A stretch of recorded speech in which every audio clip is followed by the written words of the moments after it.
നിങ്ങളുടെ favourite shows ഇനി ഒരിക്കലും മിസ്സാവില്ല. ഇപ്പോൾ C5 കാണും നിങ്ങളുടെ ഫേവറേറ്റ് ഷോസ് തികച്ചും സൗജന്യമായി. അത് ഞാൻ നിന്നോട് മുമ്പ് പറഞ്ഞിട്ടുണ്ടല്ലോ. എന്റെ ചൂണ്ട് വിരലില്ല നിന്റെ ഭാവി ഇരിക്കുന്നതെന്ന്. നീ നിശ്ചയപ്പന്തലിന്ന് തേച്ചിട്ട് പോയ ആ പയ്യനില്ലേ, എന്താ അവന്റെ പേര്? ഇവളവന്റെ പേര് മറന്നു.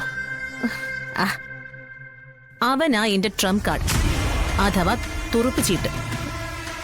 ആര്? അവനില്ലേ, ആ പയ്യൻ. അവന്റെ പേര് കിട്ടുന്നില്ലല്ലോ. ഇവള് ജയശങ്കറിന്റെ പേര് മറന്നെന്ന് തോന്നുന്നു. എനിക്ക് രക്ഷപ്പെട്ടു.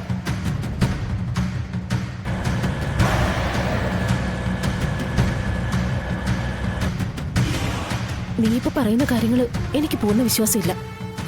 എന്ത്? നിനക്ക് കല്യാണം നിശ്ചയിച്ച ചെറുക്കനെ എനിക്ക് പരിചയമുണ്ടെന്ന കാര്യം? അതല്ല, ഹർഷന്റെ കാര്യം. എന്ത്? ന്യൂയോർക്കിൽ ഹർഷൻ ജോലി ചെയ്യുന്ന കമ്പനി നിന്റെ ഫ്രണ്ട്സ് കണ്ടുപിടിച്ചെന്നും അവനുമായി സംസാരിച്ചെന്നൊക്കെ പറഞ്ഞില്ലേ? ഞാൻ എന്തിനാ അങ്ങനെ നിന്നോട് നുണ പറയുന്നത്? സംശയം എന്താ? എന്നെ കൊണ്ട് നിനക്ക് വേണ്ടി ഇങ്ങനത്തെ വേണ്ടാത്ത കാര്യങ്ങളൊക്കെ ചെയ്യിക്കാൻ. നിന്റെ സംശയം തീർക്കാൻ ഞാനിപ്പോ എന്ത് ചെയ്യാനാ? ഹർഷൻ ഇപ്പൊ ഉപയോഗിക്കുന്ന നമ്പറില് ആളെ കിട്ടില്ല എന്ന് പറഞ്ഞില്ലേ? ഹർഷനെ തന്നെ എനിക്ക് ലൈനിൽ കിട്ടണമെന്നില്ല. ഹർഷനുമായി സംസാരിച്ചാൽ നിന്റെ ഫ്രണ്ട്സിനെ ആരെയെങ്കിലും കോണ്ടാക്ട് ചെയ്യാൻ പറ്റിയാലും മതി. ഓക്കെ, ഞാൻ ജെറിയെ വിളിച്ചുതരാം. അവനവിടെ എംബസിയിലാ ജോലി. മതി.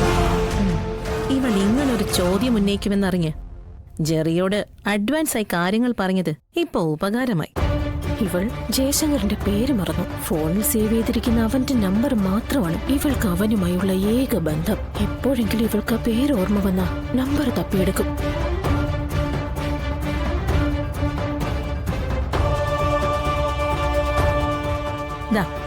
റിങ് ചെയ്യുന്നുണ്ട്.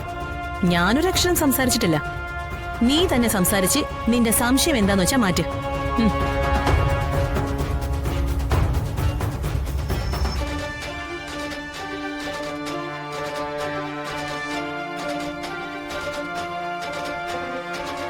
അവനോട് ഞാൻ എല്ലാം പറഞ്ഞു കൊടുത്തിട്ടുണ്ടടി. ഞാൻ പറഞ്ഞു കൊടുത്ത കാര്യങ്ങളെല്ലാം അവൻ നിനക്ക് പറഞ്ഞു തരും. ഇവളെന്താ ആലോചിക്കുന്നത്? ഓ, ഹർഷനുമായുള്ള നൊസ്റ്റാൾജിയയിലേക്ക് പോയി കാണും. അതൊക്കെയാണല്ലോ നമ്മുടെ ഒരു പിടിവള്ളി. ഇത് തന്നെ അവന്റെ നമ്പർ.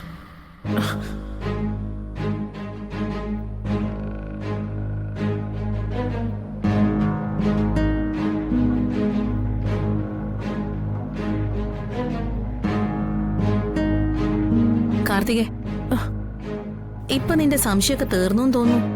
ഇപ്പോഴാ പൂർണ്ണമായി മാറിയത്. മരമണ്ടി, തിരുമണ്ടി. ഇനിയിപ്പോ ഞാൻ പറയുന്നത് പോലെ ചെയ്യാലോ നിനക്ക്. പിന്നെന്താ? ഇത് വളരെ സിമ്പിളാ. ആർക്കെങ്കിലും മനഃപൂർവ്വമായി വിഷം കൊടുക്കുകയാണെന്ന് അഥവാ സംഭവം തെളിഞ്ഞാൽ തന്നെ തോന്നാൻ പാടില്ല. ഒരു കയ്യബദ്ധമെന്നേ തോന്നാവൂ. അതെങ്ങനെ നടക്കും? എടി, നമ്മൾ ഇവിടുത്തെ ബർത്ത്ഡേ കേക്കിലാ ഈ ടാബ്ലറ്റ് കൊടുക്കുന്നത്. ഡൗൺലോഡ് ചെയ്യൂ C5 ആപ്പ്. കാണൂ എല്ലാ എപ്പിസോഡുകളും സൗജന്യമായി.